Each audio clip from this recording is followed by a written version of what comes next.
This episode of Chef Talk with Kyle Cherek is brought to you by the hot water people at Reliable Water Services in partnership with MATC, hosting the Hottest Kitchen Entrepreneur Challenge to find Wisconsin's next great food entrepreneur.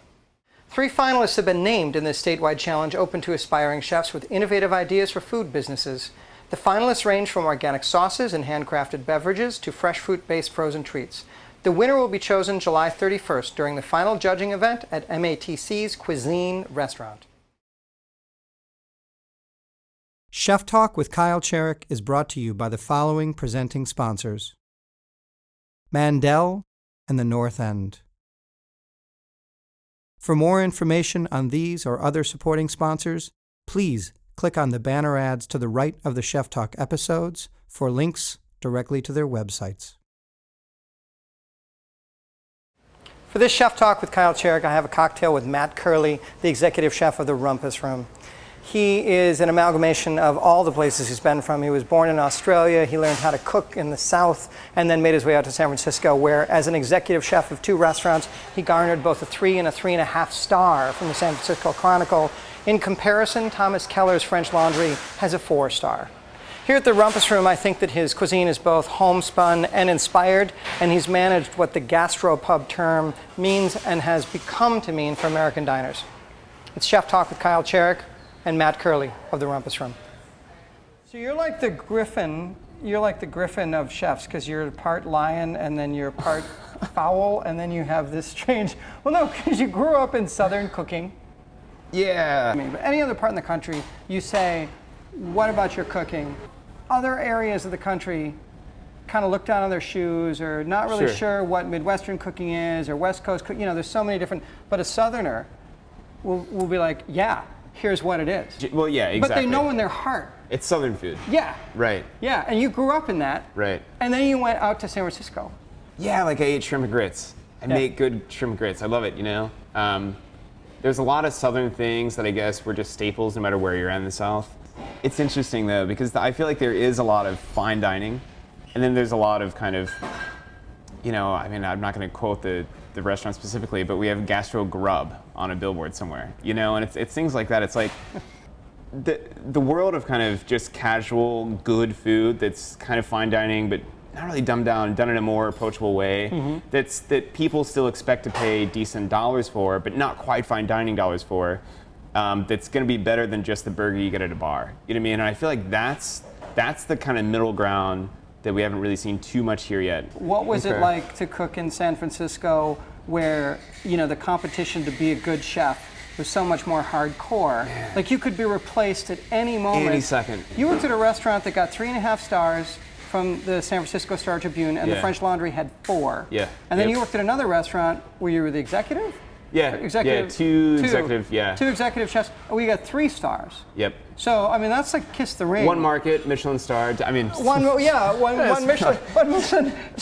Michelin. There's only 1. You're like the freaking, like general. You're like Patton here. You have all the stars. Yeah. Those were all just formative years, though. Right when I moved to San Francisco, I'd been there. In one of the most aggressive, complex foodie markets in the world. Yeah. It's nuts, man. You killed it. Did you work for any assholes in that world? Mark Dahman was a great guy, but a very intense chef, very intense. So it was, it was things like, I remember picking up, I still have nightmares about picking up these pork tenderloins, which now it's so funny, man, because that was 9 years ago, you know? I wish I could somehow go back and work that meat station again, meat saute, and just nail it. Gastropub. Yeah. It's like farm to table, in the sense that way too many people have jumped on a wagon that really isn't theirs legitimately to jump on. They don't understand even what the wagon is. Right. They're trafficking in a tradition. Yeah. That they have no knowledge of, right. and they're also bastardizing it and taking it down in flames as they go. Agreed. I disagree with nothing you said. Right, yeah, and you and I, have to, anyway. Yeah. So what does it mean to you now? Gastropub? Yeah. You love this.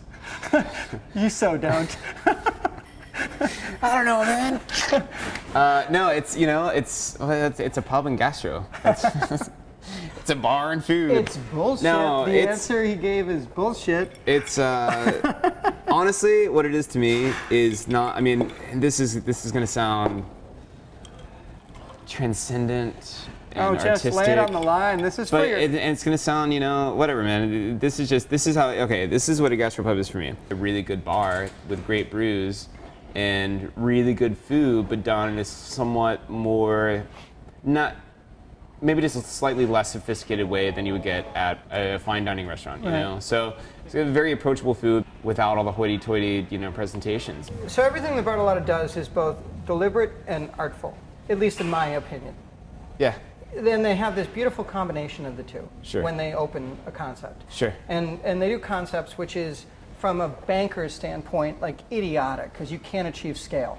Right. You know what I mean? Yeah. Like it's a lot easier to do 400 Dairy Queens. Yeah. Yeah. Than 12 different concepts. At times, probably more profitable. Right. Yeah. Yeah. But it always seemed to me, this one had to work because it was a reach to a different audience. Sure.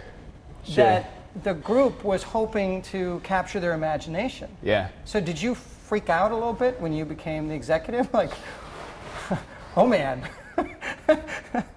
If I You know what, honestly, if I swing the Queen Mary too far. Well, and yes and no. I guess no, because given my background and where I've come from, I'm just hungry, man. I can't stop. I got to keep swimming. I got to keep pushing, and I'm not satisfied ever.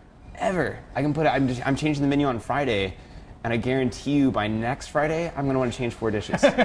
Like, no, this is it. It's just, I know we tasted a week ago and we were just, you're like yeah, a serial awesome. dater. Yeah, I mean, honestly, it's like menu items. I get bored so easy with food, which I think is part of why I do this for a living, for sure. At the same time, it gives me kind of maybe a false sense of confidence at times, but I'll take it, for sure. Party fillets. 1 is rare. Some filet, 1 rare. 1 chicken. Party style. 7 party salmon. 2